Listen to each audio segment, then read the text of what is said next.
Hey guys, so I'm going to do a fire video for you today. I'm going to try and get everything in frame and zoom in on stuff I can, so I apologize in advance. So what I have today is a couple different forms of fire and a couple different tinders or fire starters. So I got a birthday candle, some jute twine, some cotton with wax that I impregnated myself, just some typical matches, some mini inferno from the Pathfinder school. I got zip, this new to me fire starter that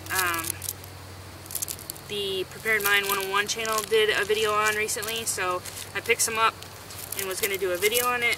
Wetfire, just regular old candle, a Bic, then I have a Gerber fire steel, just to kind of show some of the ways that this stuff gets going and what works best for it. So I'm going to try and zoom in a little bit for you.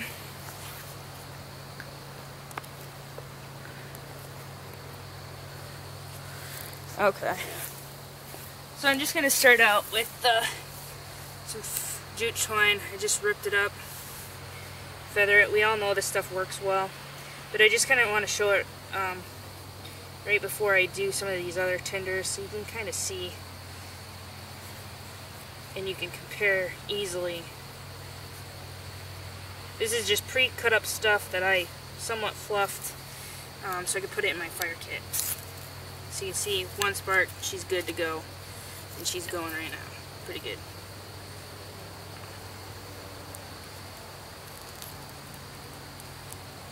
So that stuff is a great, but it's got to be dry. You know, if you got wet jute, that isn't gonna work as well. I don't want to start the grass on fire here. All right, so I got a Wetfire here. Try not to inhale all that smoke. So I've never actually started a fire with one of these before, and I'm just gonna kind of break this up. Now, if anybody's ever worked with Wetfire, it's moist, it smells like accelerant on it. Just gonna kind of crumble it up. Just see. So again, one spark. You gotta actually hit it though. Just bring that up. Again, you can see I'm working on a dry board here. It doesn't work very well if you try and start a fire on something that's really moist. So that's going to burn up really well. I'm just going to kind of let it. But as you see, this is staying lit longer. Obviously, you wouldn't have to use the whole Wetfire to get a fire started. If you were really trying to conserve your tinder, you wouldn't have to do that at all. Make sure all this is in frame for you guys here.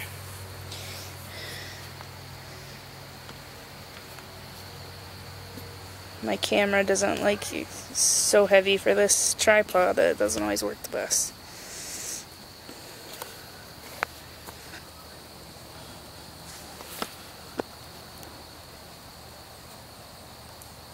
Maybe if I stop messing with it, it'll be alright. Okay, so you can see that flame's going pretty well.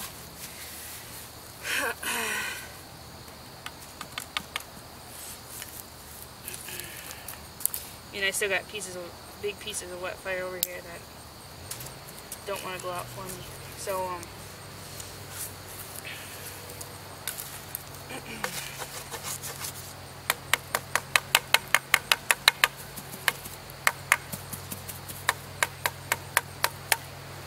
alright, so just for a little bit of a comparison, here is just some,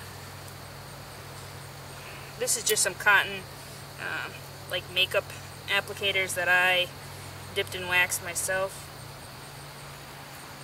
I'm gonna just shred it apart a little bit. Oops. Helps if you hit the target there. Couple sparks. I think I got a little bit too much wax on them. But that's, I mean, there's no accelerant on that. It's just wax. Well, I guess wax could be considered an accelerant. But that's going to burn slower, as you can tell. It's going to last longer. It's going to get your wood going better, I think, than even the Wetfire. Even though the Wetfire did last a while. Just going to see if we can get some.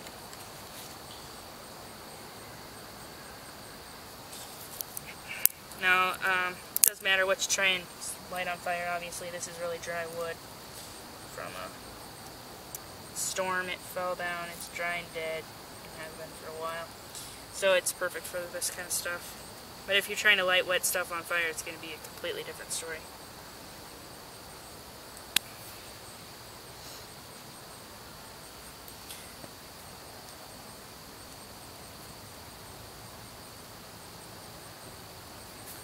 So, there, right off the bat, I've got 3 ways to start fire.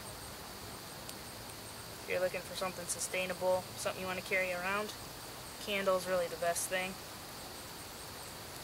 I try and char the tips of all my candles just so it's charred material. It's going to light easier. This one is not wanting to work with me. Let's see if we can. Straight up birthday candle is a really good thing to have in your kit. I don't know how well you guys can see that, but it's a really good way to transport fire, and those sticks are on fire now. So I know that's a way to get fire started. So this is a piece of that mini inferno Pathfinder tinder. I mean, they're pretty impregnated. They smell a lot like accelerant. Try and rip them open a little bit so they take a spark better. And as you can tell, I'm doing all this with just the ferro rod.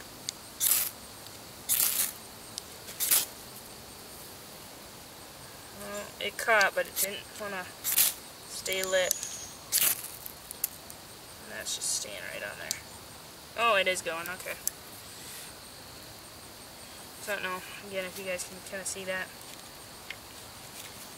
But that cotton swab underneath there is still, it's not gone. It's right there. It's still burning good. Now this, you can see, it's giving off a pretty decent flame. And that's going to take a long time to burn. This is how big they normally are, and I just cut it in half because there's no way in hell you need to use that whole thing to start one fire unless it's downpouring or something, I don't even know. Same thing kind of with these. I've never used these before, but there's no way I'm going to use an entire block to start one fire. That's just stupid. So I'm going to crumble up a little bit. It's almost got like a styrofoamy feel. Wet styrofoam maybe.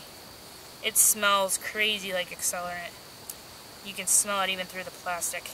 And actually, if you want to check out Prepared Mind 101, his channel, Chris's channel, he actually lit it with a ferro rod through the plastic. He didn't even unravel it or nothing.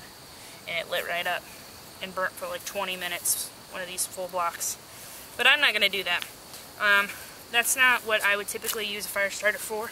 I'm going to use it to get a good flame going so I can put my sticks on it. Okay, as you can tell right there, I had to actually like put that out and it's still burning.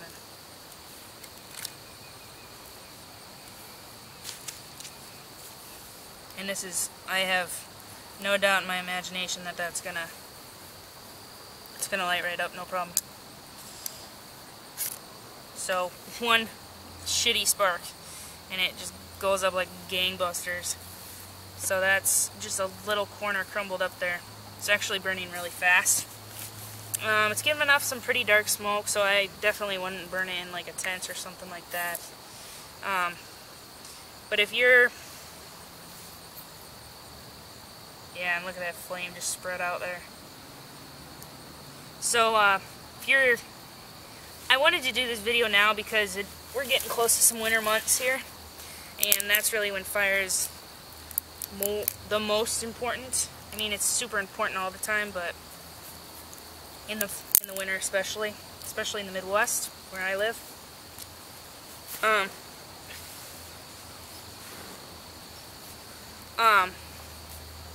So it's just important. This is actually burning slower than I thought it would with all the accelerant that was on it. So if you're doing a tent stove or something to keep your tent warm, this is something I would get the fire started if you're using this or anything with this accelerant you're worried about inhalation. Get it started outside, get your sticks going. When this is all burnt off and you're just straight up stick burning, then just move it into your tent or whatever the case may be. I'm going to try and do some winter videos. I've been wanting to do that for the past couple of years, but just haven't. So I'm definitely going to try harder this year to do some winter videos, some winter tenting videos. We'll see what happens, but school's super busy. Lucky I got out today, to be honest. But everything you saw here was just a couple strikes of the ferro rod. I brought matches and a lighter out just in case something was a little bit harder than I expected it to be. Obviously, if you don't crumble some of this stuff up, you don't separate it very well, it's going to take more than a ferro rod or more than just one strike to get her going. And again, you got to take into consideration everything. What you're using as tinder to get your fire started, what you're using to sustain your fire as your fuel. This is some really, really dry, really dead, seasoned wood. It's probably been dead for a couple years and came down in a storm. And so when I was picking up my yard, I just kind of broke down some of these pieces. But you know, that's very indicative of what kind of fire you're going to have, is the fuel and everything. So as you can see, I got a pretty decent little fire going. Again, I have a dry board, just for two reasons really. I didn't want to start the grass on fire, and it's always good to have a dry source to start your fire on, just to ensure that you're going to get the best flame you can out of it, whatever you're doing. That's a pretty good little fire there. So I just kind of wanted to compare some of those tinders, some very popular tinders. I used the entire Wetfire cube. I didn't use very much of this at all. This is that zip. And then I used that Pathfinder mini inferno. I used half of one of those. So just so you kind of know what I was using. And again, just a couple strikes of the ferro rod for each one of them. That's all it took. So to have a really elaborate fire kit, you don't even need that much, because I would consider this an elaborate fire kit because I had 4 or 5 different ways to get stuff going, but I got fire going every time. But these are the best conditions too. It's dry, my fuel's dry. I mean, I'm out here practicing, so it's not a survival situation. So, you know, 3 or 4 ways to start fire is always a good idea. Just wanted to kind of show you what I had there. As you can see, it has a pretty decent fire going. If you have any questions on any of this stuff, just let me know. Hope you enjoyed this video. Thanks.